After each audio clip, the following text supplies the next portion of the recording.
All right, y'all, we're gonna get rolling. It is officially 12:05 according to my calendar. We're gonna get rolling. Hey, y'all, I am Robby T, your host for today's Converting Leads in the Shifting Market. For those of y'all that don't know, first off, today is also going to be a podcast. So some of y'all are watching me live, seeing my whited out face. Yes, we are part of the Real Brokerage, if you can't tell. Major fans. That's not what we're talking about today. We get to talk about how do you convert leads in this ever-changing market. As I said, I'm your host, Robby T. For those of you who don't know me, I'm a former ISA. I've been in the game now for 10 years, and we're going to go through my whole story. I go by Robby T, first off, because my last name is Trefethrin, which sounds like a pharmaceutical drugs with all the problems and none of that cash money. And instead of, living this life of luxury, I get to work for a living, friends, which I actually love. I would be bored, silly. My core background is all lead conversion. But we need to start today's webinar just for all of you that maybe haven't heard this story. We need to talk about how the heck did I get into real estate? Because it's going to parlay into some of the things I'm going to teach you all today of how do you convert leads in today's shifting market. By the way, super cool. We had over 300 people sign up for this. We have about 96 people live. If at any point the internet does cut out, any of that weird crap, just type in the chat for me. Sometimes weird things happen. Gotta love the technological age. I'd feel bad about it, but I was watching the Manning cast of Monday Night Football, and even they had technological issues. And goodness sakes, Eli Manning is awkward as heck. I tell you what, friends. Anyways, I digress. So Robby T, if you want to follow me, I am real Robby T on the Instagrams. I post valuable content, some nerdy stuff on there, and I post some funny videos about how I don't know anything about pop culture or bands or Gen Z terms. You Gen Zers, man, you all have some weird ass phrases, period. That's for you guys. All right, go look it up, period. What the heck does it mean? All right, let's go back. So before I got into real estate, I should probably turn my phone on airplane mode. I actually worked on political campaigns. And before I worked on political campaigns, I went to college and studied political science. And before, of course, I went to college, I was in high school. And if you know my story, I was valedictorian in my class, top of my class, had a 4.0 GPA. Just kidding. All right. I was like the opposite. Honestly, I have no clue how the hell I graduated. Not going to lie. I have no idea why they let me walk. I had missed so many classes. Anyways, I'm that guy that in high school, now that people see that I'm semi-successful and visible, classmates have told my wife, not me. I think they're too awkward, or it's awkward to say. They're like, I never would have guessed Robby would be who he is. So there's that. Anyways, went to college. Before I went to college, I met my wife, Lauren, who is the light of my life. She was the first person to believe in me. And met her at a college party. It was kind of my going away party. That's a story for a different day. And she started to believe in me. And then I did this crazy thing, friends. I started reading books. I consistently read 60 pages per day. And honestly, I've read at least 50 books a year now for well over 12 years. The focuses have changed, but I was a total nerd in college. In college, I graduated summa cum laude, and I somehow convinced my college professors. I'm not going to tell you what school I went to so my people don't get in trouble, but I convinced my college professors to essentially allow me to work on political campaigns my last 2 years of college, when I was supposed to be taking upper level courses, 300 and 400 level courses for those of you that have also went to college. I convinced them to allow me to work on political campaigns instead. And man, I was living the life, friends. I, at that point, had earned a ton of scholarship money. I was making money off of scholarships. So my tuition and costs were actually lower than my scholarship. And if you didn't know, that's money in my pocket. It's like income. And then on top of that, I was getting paid to work on political campaigns. Now, getting paid to work on campaigns, I was making $2,000 a month, working 80 hours a week. But it was some of the best lessons in my life. And that's where we got to start today. You see, I worked in something known as field organizing. And no, I'm not going to say what political party, because a third of y'all would hate me, a third would love me, and then a third would just not give a crap. So I'm not going to say what party, but I worked on political or as a field organizer. What that meant was I was a guy that was knocking doors, making the phone calls, having conversations with voters on the front line. My whole job was to get out, knock doors, and find out who people were voting for and find ways to get them to vote for our candidates. This is the first thing on why, the first lesson that we need to talk about today, about converting leads in this shifting market. So first off, let's just admit this. I promise you, if there's one thing that's less popular than an ISA or a salesperson, I guarantee it's a political campaign worker. All right. I've been called every name in the book. I've had death threats. I've had people answer the door with a lack of clothing. If you can read between the lines, man, some weird stuff had happened. My point behind this is when I got into field organizing, this is literally what I was taught. It was, hey, here's the scripts on why people should vote for our candidates. Go out to people's doors, knock their door, and tell them about how great our candidates are. And if you all can guess, what happened was I tried that. And that shit didn't work. I said I was going to keep this clean, and I've already sworn twice. So there you go. If you're counting or taking drinks, you're well on your way to having a good time at the end of this webinar or podcast episode. Anyways, what's really, really fascinating was I went out to those doors and people just literally shooed me off the doorstep. They hated the heck out of me. I was like, man, this ain't working. You can only get a door slammed in your face or get told to F off so many times. Look at that.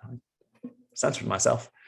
That can only happen so many times before you realize that you need to pivot. And this is where I first learned this idea that if I wanted to influence someone, I needed to find out what was already influencing them. You see, what happened was, instead of me going up to those people's doorsteps and saying, hey, I'm out here with blank and blank political party, and instantly going into talking about me or the party I represent, I changed it to, hey, I'm Robby with blank and blank political party, and I'm just out here today trying to find and understand what matters to voters this election. So I was wondering, what are some things that you really care about this election? And here's the first rule, friends, that you all need to write down. Nobody tells you crap at first. They give you surface level answers.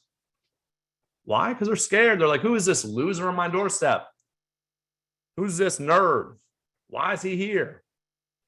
They think to you all, who's this loser salesperson? Who's this annoying salesperson, right? Think about the words that people think of when they think of salesperson. It is kind, respectful, hardworking.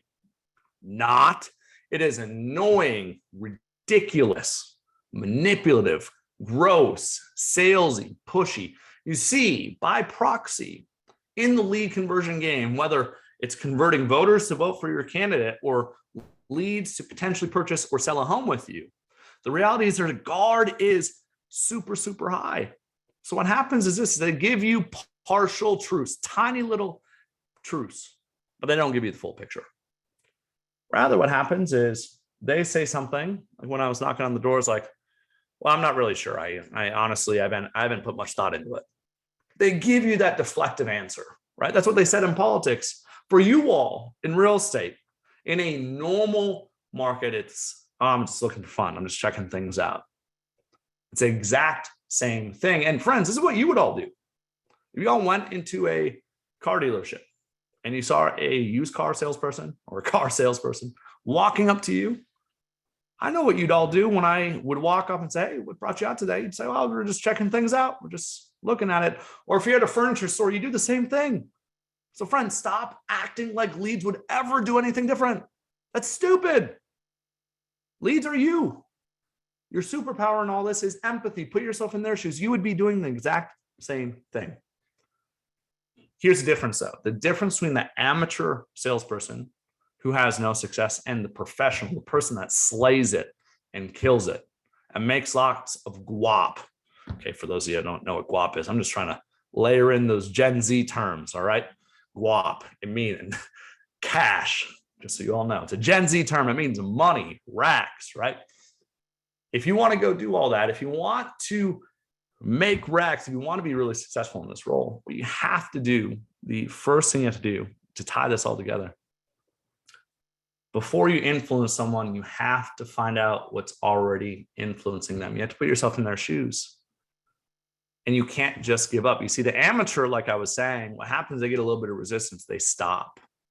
So I'm having a really good conversation with one of my dear friends, Mike Novak, about this. Mike is one of the best agents and ISAs in the country.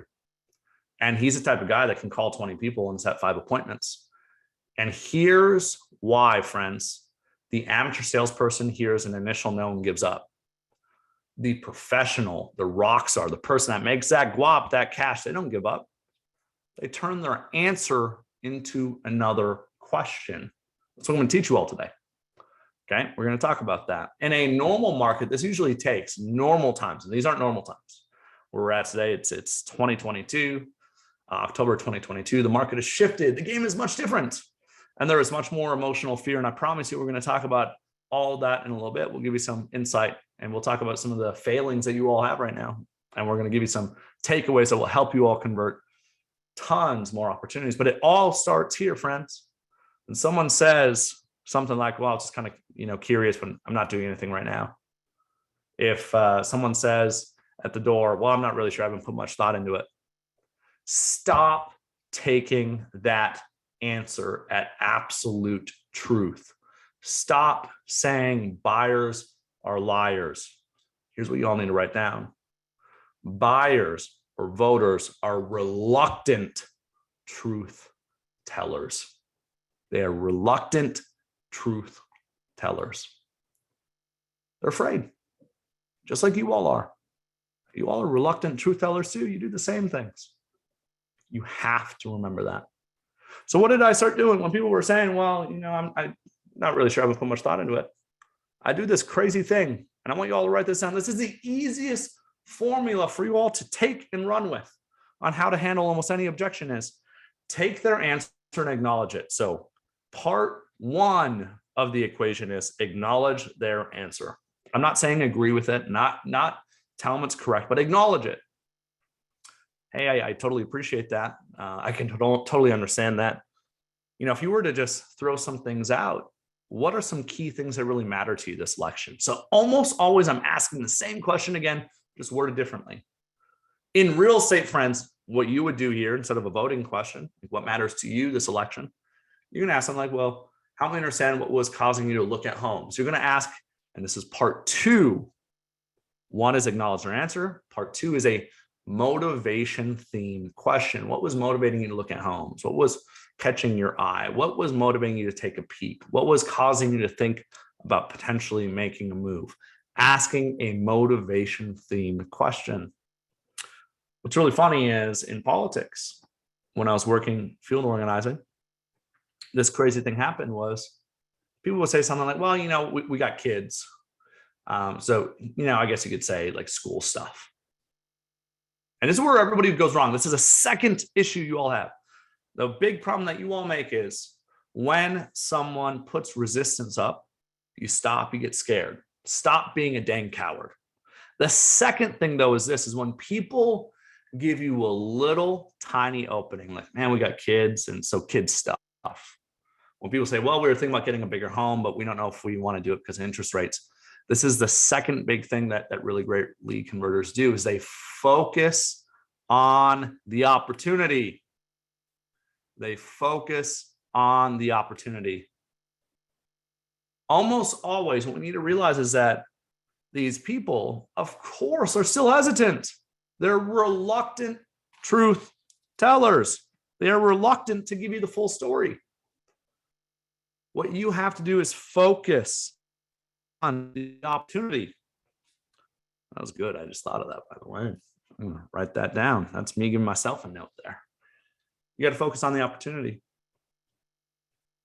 So when somebody brings up the fact that they are afraid about the market, or they don't give you a ton of meat to work with, you turn it into another question. Almost always what this means is you focus on the opportunity. The way you focus on the opportunity is simply like this. Well, you said you wanted a bigger home because your family's growing. Tell me a little bit about that. This is number three. Number three of the thing that you all need to learn today, which is you lean into tell me more. Tell me more about that. Explain that a little bit further. What do you mean by that? Give me a little more background. Say more about that. I'm curious to hear more about what you just said. It's literally that simple. But you know what a lot of you all are doing is you hear someone say that they are, they give you, just looking for fun. You believe it. Fail. And then what they do is they say, well, we're thinking about getting a place, but they have a concern, right? I don't want to do this. I don't want to do that. I'm kind of nervous about this. And then you try to handle that stuff. And we'll talk about that a little bit more in a moment. You try, you focus on it. Your energy goes towards it. And what you need to realize is our energy, or what expands is where our energy flows. It's kind of like a balloon, right? If somebody says a two-part statement, which is usually how humans communicate, they kind of meander. When they say that they're looking to get a bigger home because their family's growing, but we're concerned, with interest rates, we're not going to do something. You have a choice here. You can either focus on the fear that is brought up, right? Or you can focus on the opportunity. And wherever your energy goes, that balloon's going to get bigger. If there's one truth that I've learned about human beings is that in conversations with a random salesperson, they will always overinflate their resistance towards you because they don't trust you yet. It's why core one of lead conversion, the pillar in my mind, is you have to be a truth seeker. You have to learn someone's truth before you influence. You have to learn what's already influencing them. That is a Tony Robbins quote. I straight up stole that, right? R&D, rip off and duplicate. We have to go through these steps. So what's crazy is when I was working on political campaigns, I was knocking these doors, having these conversations. And next thing you knew, my problem was no longer people shutting the door. It was no longer people telling me to F off. It was no longer people pointing guns at me. My conversation became, oh my God, people don't shut the hell up. And this is what's crazy that happened is when people didn't shut up, they gave me all this information. And here's what I'll tell you. It's my very, very honest truth is in the United States, we allow these small differences to define our affiliations, especially our political affiliations. And a lot of them are really, frankly, remarkably silly. What I found is that there was common ground with the people that were the farthest of the right to the candidates I was, representing, or there were people to the farthest of the left that would find common ground with the people I was representing. You thought I was telling you who I voted for there, and I'm smarter than that. The point here is that when I was having these conversations, there was common ground. Well, if I can find common ground with people that are politically the opposite of the candidates I was working for, I promise you can find common ground with leads who have a desire to make a move. You need to realize that them not wanting to buy a home almost always is overinflated because they are afraid of you. And see what happens when you ask questions is you're signaling to somebody that you're not scary, because this is the biggest fear that they all have. This is just straight facts. All right. This, Randy Moss said straight cash. I'll say straight facts, homie. People don't want to be sold. They want to be heard, understood, and valued. The biggest fear that these people have is you're going to sell them, push them to do something that they don't desire. And here's how I know this is, again, let's use our empathy, our superpower here. Why do you tell that salesperson at a car dealership when they're walking up to you that you're just looking for fun, even though you have every intention of buying a car? It's because you're afraid of them selling you something that you don't want. You're afraid of buyer's remorse. You're afraid that this person is going to push you, manipulate you into doing something you didn't want to do. It's the fear that you all have when you take your sales hat off. It's the fear that other people have towards you. So to simplify this, and we're going to transition a little bit.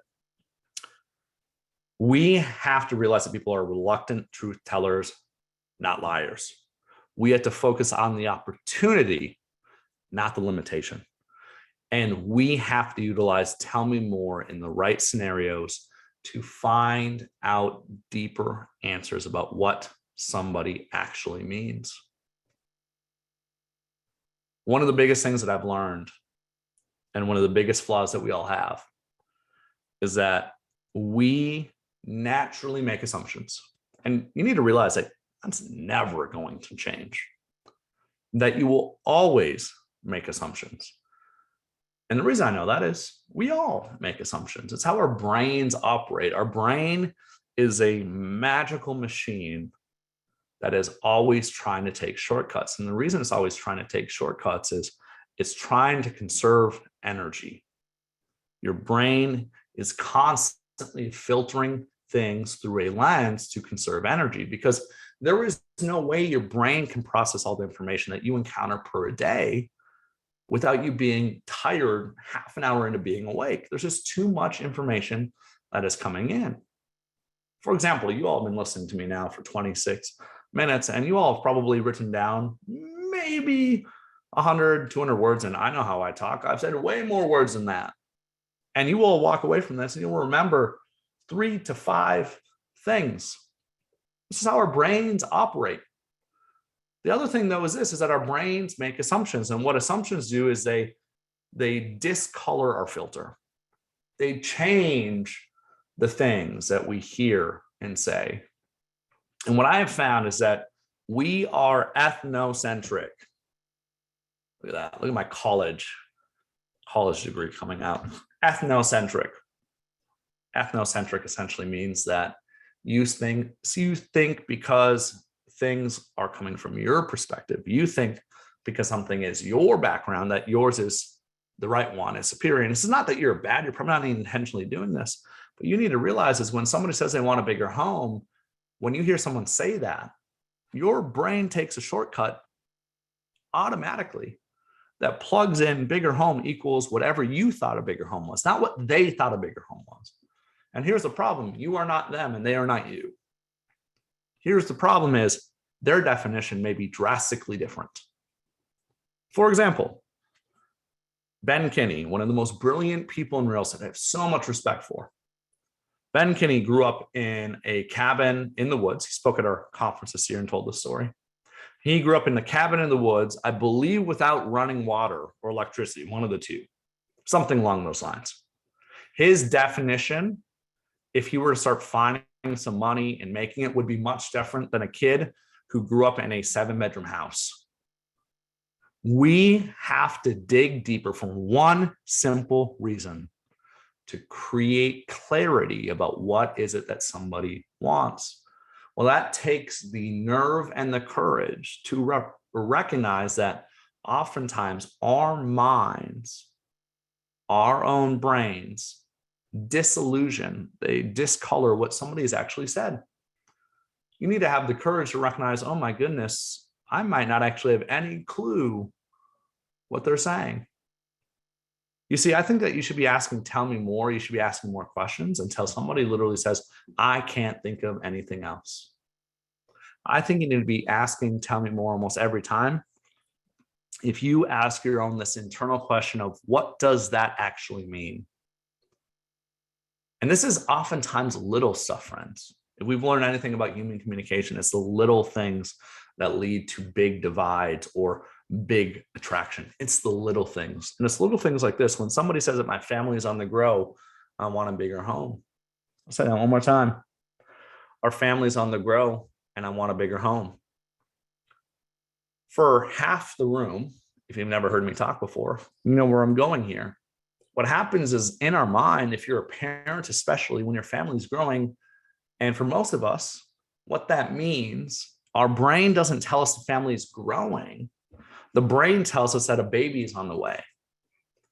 and you react that way. This is how crazy little tiny mental shortcuts become. That's all an assumption is, a mental shortcut, right? And so what happens is you take this little tiny mental shortcut and you say something like, well, hey, congratulations. When's the baby due? And friends, I did that. I did that when I got into real estate. I made these assumptions. I can talk about this confidently because, friends, man, I was the worst at it.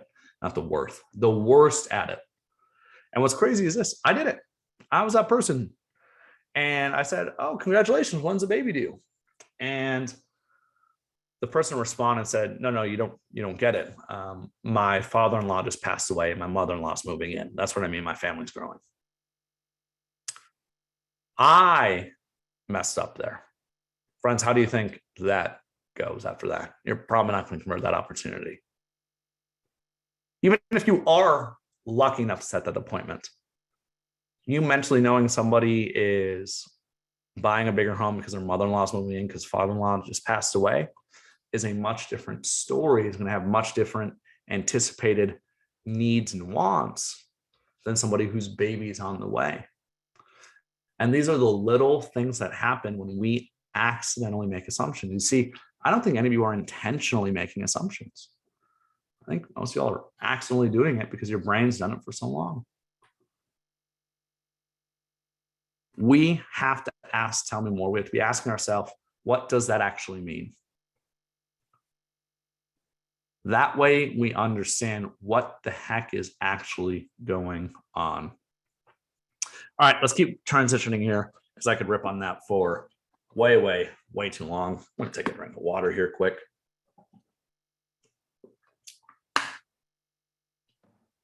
Now let's talk about this shifting market. The reality is that today leads have an abundance of fear. You know, I had 4 coaching calls this week, and I asked these 4 clients.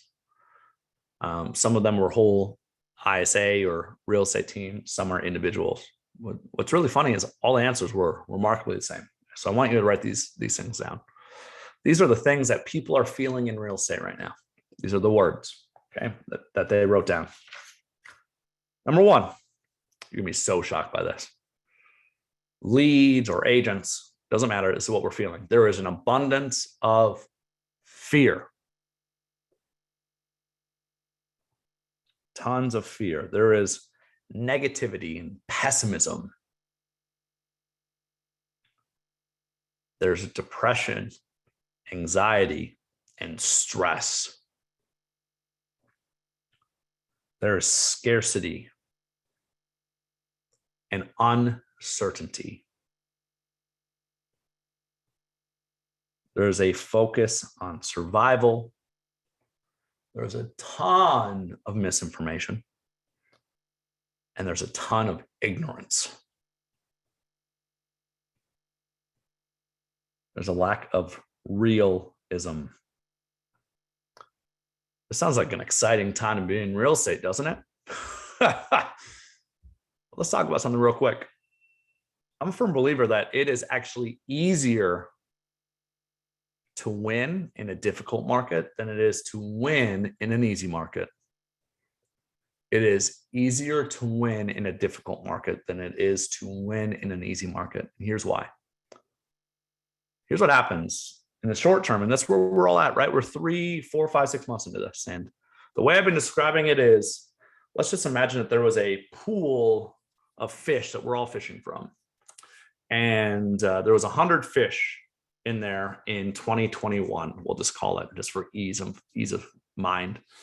There's 100 fish and there's 50 fishing boats. Everybody gets 2 fish. Well, what's happened, right? In the real estate market, the simplest way to describe it is there is no longer 100 fish. There's the same amount of fishing boats right now, or there was, starting to dwindle. I don't know about how many of you all are thinking about getting into real estate with all this stuff going on. It's dropped precipitously. If we're looking at that same circle, there's still 50 fishing boats, but there's now only 75 to 80 fish, depending on the market you're in. And that's where this fear is coming from. Of course, the media is perpetuating it. And friends, if you hate the media, you need to realize the media is just a business. The whole point of the media is not to tell you the absolute truth and nothing but the truth. Their job is to sell impressions, to sell ads. Well, how do they do that? They have to get eyeballs to come in. And I don't know if you've seen the numbers behind big media companies, but man, they were getting slaughtered by social media. So what do you do when you get desperate? Well, they started doing the whole pushing of fear. Why? Because it works. So we're in this stage right now where there is less fish than what we're accustomed to. That's creating additional fear and all these different things that are happening. The media is perpetuating it. It is not fun. But friends, I think you need to re-hardwire this real quick. I think we are in the beginning of separation season. I think this is an opportunity. It's why I say that it's easier to win in a difficult market. And here's why. The most likely scenario for 2023, if we were to draw that same circle, is there will still be 75 to 80 fish. But I'm a firm believer that there's going to be easily 30 to 50% less fishing boats in 2023. We're seeing already that people are defining this as the market's dead, the market's done. And the funny thing is we're still selling 7.5, 8, 8.5 out of 10, the amount of homes, 75 to 85% of the homes, depending on the market you're in, as we were last year. That's not none. But this is what happens. People become doomsdayers. I guess what happens to doomsdayers? They either fight, flight, or freeze. And that's your choice today. Are you going to flight, which means you gone? Are you going to freeze, which means you're gone? Are you going to fight? I want to teach you some things that I think will help you a ton to have conversations, because we need to acknowledge that this is what leads are feeling. These are the things that they are feeling. And friends, when people are feeling these things about the real estate market, about real estate in general, what happens is their reluctance and resistance rises. I have a firm belief, an absolute firm belief, that people don't buy and sell homes because of the market. They don't buy and sell homes because of the interest rate. And I got this beautiful thing called history on my side. Right, we go back to the 80s. 80s interest rates were anywhere from 15 up to 20%. Pales in comparison to our 7-ish% rate today. Might go a little bit higher. There's no doubt about it. And I'm not saying putting my head in the sand, saying that's not affecting things. It is absolutely affecting things and affordability. But here's what I know is, despite all that, divorces still happen. Babies still pop out. Families still grow. Tragedies still happen. Job relocations still happen. People still move. Life happens. People buy and sell homes because of life. And you need to take what we talked about earlier. And we need to realize that when people are extra afraid, what happens is they are extra reluctant. And when they're extra reluctant, it is not on them to tell you more of the truth. I mean, you can think that way. You'll never win. It is on you to be so dang good at focusing on the opportunity and asking better questions. Now, let's talk about what I see today. There's 3 strategies that I see when in times like this, there is emotional fear-based objections. Right? That's what we're hearing. And anytime someone says, well, I'm afraid of interest rates, I want to wait till the market crashes, that's just fear coming through. It's a fear-based objection, right? What you need to realize is almost always it's going to take you additional questions to uncover their truth. But here's what I see happen. Okay, there's 3 strategies that I see people doing. You all need to write these dang things down. There's 3 strategies that people are employing when prospects or a lead or a client brings up a fear-based objection. Number 1, you believe them. You believe it's the truth. They say, I'm going to wait till the market crashes. And you're like, okay, sounds good. Have a great day. You believe them, so you get off the phone. Y'all, that's stupid. That's dumb as hell. Dumb, dumb, dumb. Yet some of y'all are doing it. Okay? Stop being a coward. Start being courageous. Number 2, you use tell me more. And I love tell me more. I just ripped on tell me more. Tell me more here works poorly, and here's why. You're focusing on the wrong thing. Tell me more about why you think the market's going to crash. Tell me more you want to wait for the market to crash. Tell me more about the interest rates. And the problem with this is when you tell me more about the fear-based objection, what happens is you're inflating the damn balloon. It becomes bigger. They become more fearful. They think of all the other reasons why they don't want to do something because their crazy uncle said the market's going to crash. They think of 2007, 2008, all this crazy shit. And them talking about that is not their fault. It's yours. That is your fault. Third thing, this one's going to hit some of y'all in the face. Sorry, y'all about to get punched. You all try debating them. You try saying things, well, historically, interest rates aren't that bad, or now is actually a really good time. You try telling them why they're wrong. And at this point, you are saying maybe the right things at all the wrong times. You can say the right things at the wrong time. It doesn't matter. And that's what you're doing. You see, you haven't earned the right to be heard at that point.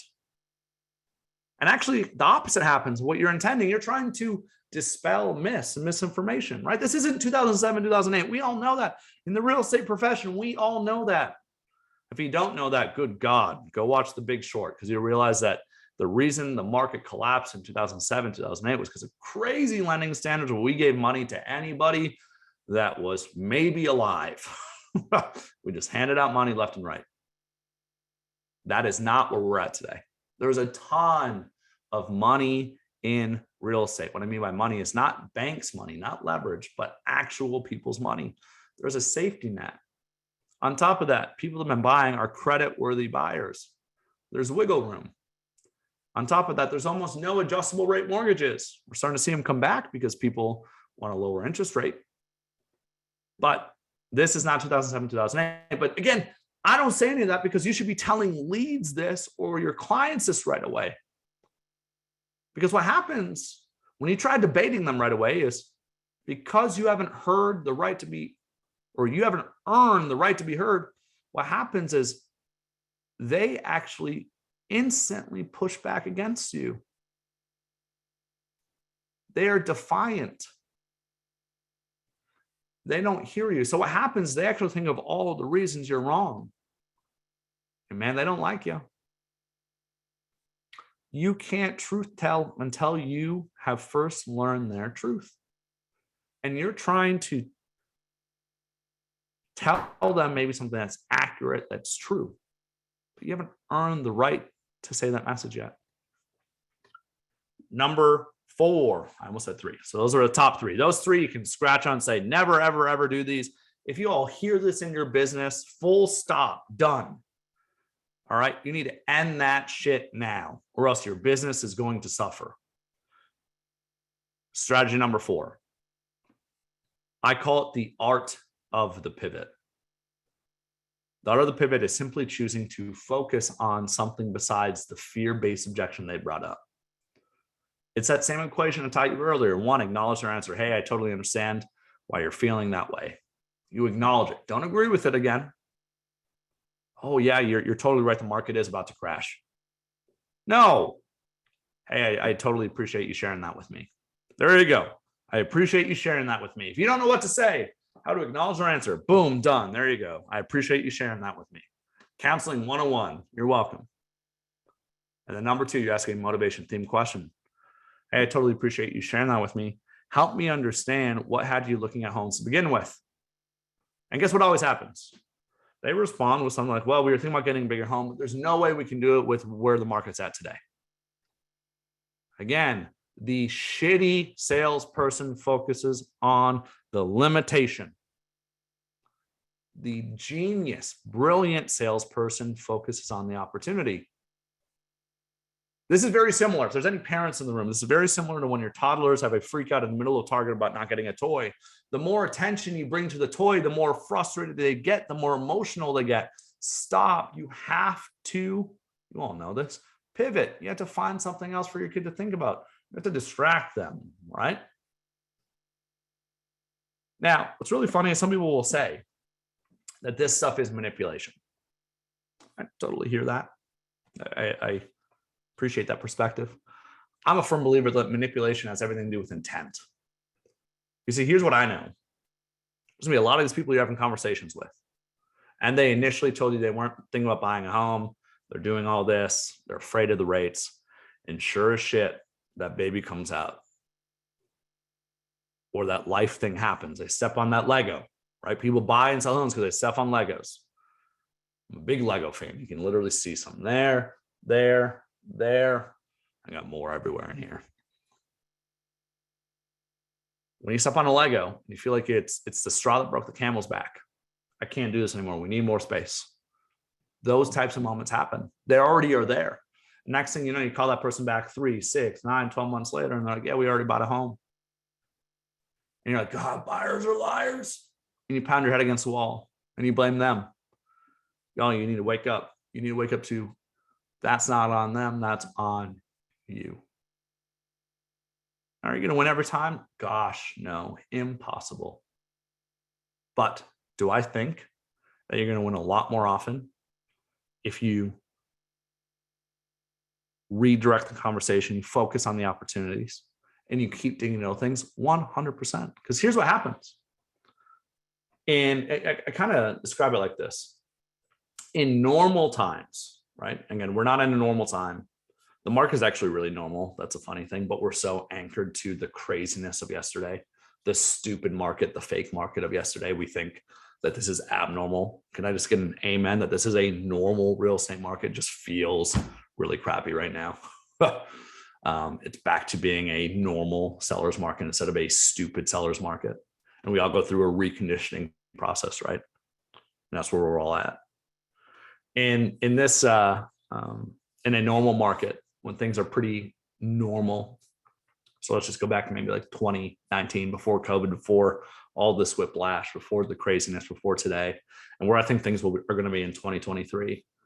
In a normal market, when you ask something, you go 3 deep, almost always they start opening up about the truth.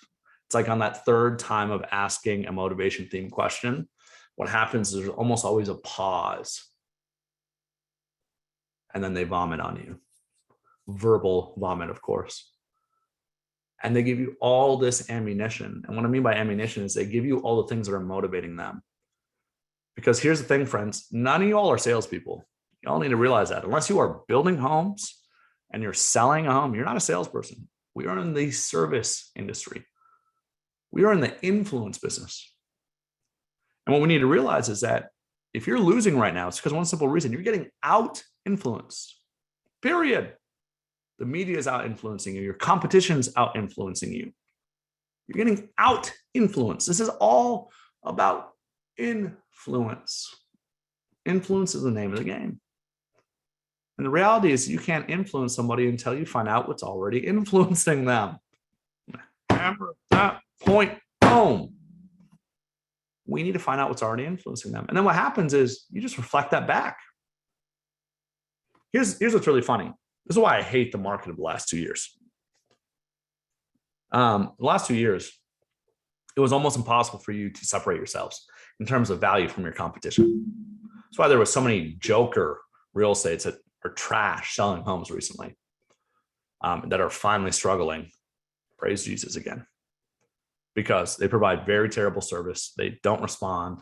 They have these piss poor attitudes, and yet they were getting business. Why? Because all you had to do in the market when everybody had FOMO was just go open a door and you'd sell a house. Well, that doesn't exist. That's not real. That's not normal. It was this fake market, frankly. And here's how I know is, how many of you in the last 2 years, well, how many people in 2021 had to remind one of your buyers or sellers? How many of you had to influence them to remind them of why they wanted to do something in the first place? If I had to guess, in 2021, you didn't do that at all. And that's not normal. In normal markets, people have resistance. They get cold feet. It was simply interest rates were so dang low, and the combination of the millennials going through a housing boom of wanting to get their own space and moving into downtown areas, and then the great cycling of tons of people out of the Californias and New Yorks into the Floridas, and into the Colorados and other places, not to mention Tennessee, Texas, all that stuff. So much rotation was happening that it created this monstrous amount of demand that supply simply could not keep up with. It created a fake market that we'll probably never, ever see again, right? So much to the point where you heard crazy stories about people giving away their season tickets to the Patriots, which, man, they got destroyed on Monday Night Football last night. Awkward for any Patriots fan. It's been tough since Tom Brady dipped. But I digress. The point behind this, the thing I'm really getting at here, with all of it, to bring this full circle for you all, is we have to focus on influencing people. You didn't have to, even if you were good at this before the market shifted. The problem is that you've gotten rusty. For any of you that are new to the game the last 2 years, you don't know what you're doing with this. You've never had to do it. In the market of yesterday, you'd have to ask one motivation question. They would tell you everything. In a normal market, you got to ask 3 questions. Today, you got to ask 5 to 7 because there's extra fear. Extra fear creates additional resistance. You have to be willing to ask motivation-themed questions more often, to the point where you're going to feel like you're annoying people. And the next thing you know, they're vomiting on you with all their words. I promise you, this is the missing piece for a lot of you. You are giving up far, far, far too early. Guaranteed. It's the biggest separator between really great salespeople right now and the amateurs. You're giving up far too early. You have to focus on the opportunity, not on the limitation. We can figure out the limitations later, by the way. I'm not saying ignore them completely, but let's not focus on them yet. And what happens, you go 5 or 7 deep into the opportunity, and sure as heck, guess what you know? You're now having a conversation about somebody who is wanting to buy a home, not a year when the market crashes, but as soon as possible, because baby's on the way and they want to get it done. People put up facades. They give you partial truths. Buyers aren't liars. They're reluctant truth tellers. It's on us to change it. Finally, the biggest thing is we have to get really, really good at pivoting around the fear. Pivoting around the fear. I want to end with one big thing today, and then I'll make some announcements for you all. So that's most of the tactical stuff. Hopefully you found some value in that. Let's talk about your mindset, friends. I think you all need to be asking yourself, what is the moat you're building around your mind? Because I don't know about you all, but if I go to social media, sometimes it's positive, sometimes it's negative, but it's always unintentional. If I go to the media, it is always intentionally negative to sell me ads, to scare me, because it makes people click on it. With all the headlines, right? The market's the worst it's been in 10 years. The market is crashing. And if you go read the articles, they're not scary. That's a funny thing. You go read the articles and know the facts that we all know. It's not scary.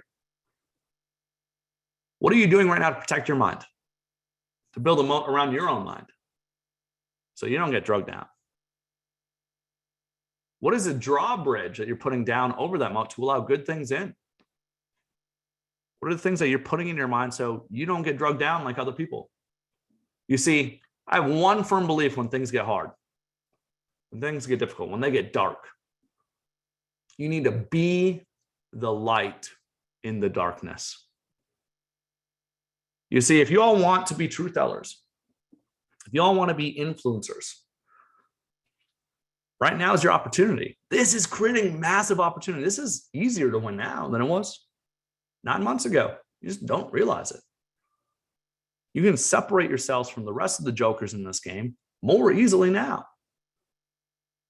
The cracks are starting to show. As Warren Buffett says, you don't know who's swimming naked till the tide goes out. Well, the tide went out, and we're seeing some things we didn't want to see. That's where we're at. I'm always a believer that lead conversion comes down to learning someone's truth, speaking truth, but you can't speak truth until you've learned their truth, right? If you learn someone's truth and you're unafraid, or you're not good at speaking truth, you know what you are? So if I'm learning all these things about why they should be doing something, and I'm afraid to tell them the truth and reflect truth back to them and reflect that motivation back to them, I'm an enabler of bad behavior. If I'm really bad at trying to learn someone's truth, but I can speak truth all day long. And that's me, friends. I'm a high D, very direct, to my own detriment. If I tell the truth without learning someone's truth, you know what I come across as? An asshole. Great influencers are, one, good at learning truth, two, speaking truth. You have to be willing to do both. And then above all else, you have to be really good at storytelling right now. The reality is, frankly, if I were buying a house, I'd rather buy in today's market for so many reasons compared to buying 6 months ago. It's really funny, right? Because 6 to 9 months ago, nobody had hesitations about buying when they probably should have. Think about it. If you're buying a home 6 to 9 months ago, you had no time to think about making it or thinking about it. You had no time. You had to go view a house instantly right away. You had to make a decision right away. You had to sell your soul to get a house. Being a little dramatic there. But you literally had to do stupid things like writing an offer 10% over. What's an inspection? You had to go over appraisal. You had to do all this stupid stuff to buy a house. It was crazy. Let's talk about what buyers have today. Man, buyers have choices again. What? Choices. They didn't have choices. My favorite example is if a home met 80% of somebody's criteria in 2021, let's write an offer 20% over asking. Let's get that bad boy. It's missing 20% of what we want, but we're in because they were afraid of missing out. Today, if a house meets 80% of someone's criteria, they say, let's go look at some different ones because they have options. That is far better long-term for people than buying a home out of desperation. Number two, they have time to make a decision. You don't have to write an offer in an hour. Rarely on homes right now. You can think about it. You can wait. You can go view that home this weekend. Number three, buyers have power. They can get that inspection done. The appraisal is there to protect them again. They have negotiating power. They can do buy downs. You're seeing buyers get power again. The power is more balanced. So are you telling stories? Are you telling stories about what we're seeing for other clients is this? Or are you just sitting there saying the market sucks? You are, you're screwed. See ya. Your market, you're dead. Your business is dead. You have to learn truth, speak truth, and be a damn good storyteller during these times. If you do that, I promise you, you will slay. All right, a couple things I want to bring up just for you all. First off, appreciate you all joining today. Good stuff, hopefully for you all. Hopefully you learned some things. I geeked out a little bit, just let it rip. We have a couple things coming up. One, we are doing, or I'm not, Eric is doing a really great webinar next week on how to win more listings. The follow-up email will have a link to check that out. Eric, he doesn't talk about this enough, but the dude was selling 150 plus homes a year. He knows how to influence people in that listing setting. Definitely want to check that out. We're also doing an agent partner bootcamp. Basically, we're teaching people how to scale their businesses the right way. We wrote a whole book about this called The Perfect Real Estate Agent Blueprint. And that agent partner bootcamp is really focused on that. That is starting in November. Make sure to check that out. I'm also going to be doing a lead conversion bootcamp. So if you found value in this today and you want more of it to kick off 2023 correctly, because you got an hour today, my bootcamp will be 4 hours in December 13th, 10 a.m. to 2 p.m. You can't register yet. We'll be opening it up. You'll get emails. You will get harassed by me. You'll see it on my social media. Again, check me out on Instagram, Real Robby, T-R-E-A-L, R-O-B-B-Y-T. It's really ironic that we went to Real. It was actually Real Robby T before that. Other things, if you all need help with messaging leads, lead conversion systems, and you're using Follow Up Boss, Chime, or Sierra Interactive, reach out. We have really great messaging plans that are helping people work through their databases right now and finding opportunities that they wouldn't otherwise have. The reality is that a part of lead conversion is creating enough conversations and getting into conversation. That's what we're trying to do with Hatch Systems and Messaging, is help tee up conversation so you spend more time in conversation and less time trying to create conversation. If you found value in this, friends, everything we've done at Hatch Coaching, everything we do, it's all word of mouth. We don't pay to advertise. It's just not how we roll. If, we always say, if you have feedback, if you have negative feedback, tell me directly. If you have positive feedback, share this. Share this with your team, your friends. Again, this will be both the webinar, so you can see the visual, or the podcast if you want to listen to it. And as always, reach out to me directly. You can direct message me on Instagram. You can email me at robbyt, ROBBYT at hatchcoaching.com with any questions. We are here to help. We geek out about lead conversion.